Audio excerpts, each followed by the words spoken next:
there are men that we all know them. You would have maybe one or two of such men around you who seem to have cracked the code of the opposite sex. They seem to have their ways around the opposite sex. Maybe such men could be your senior in secondary school. It could be your classmate. It could be maybe a boy in the area, or even in the church. They seem to have their way around the opposite sex.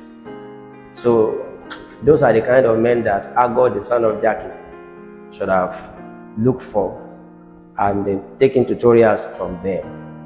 And in the same vein, there are some women that it seems as though they have mastered the opposite sex. They have their ways around men. When they appear in any organization, they seem to be the one that will catch the fancy of all the men. They are beautiful, but it seems to be more than beauty. So in those particular set of people, there seem to be some things that they knew, some things that they understand that has made them magnets for the opposite sex. In history, a man like, there's a man called Giacomo Casanova.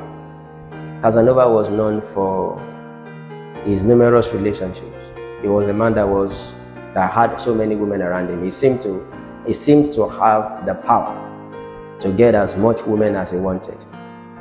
That was the kind of man that Agor, the son of Jackie, could have gone to take maybe tutorials from.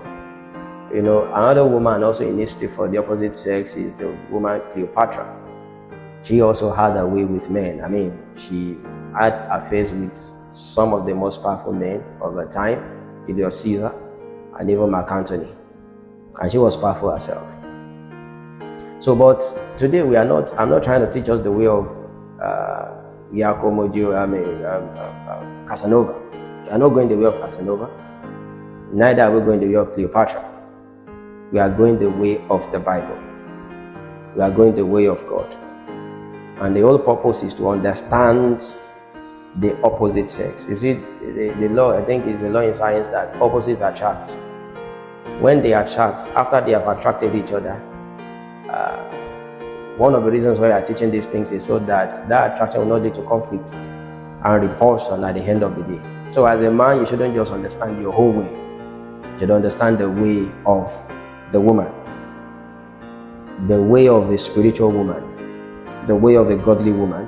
And as a godly woman, you should understand also the way of a godly man. We are not taking these lessons from the world.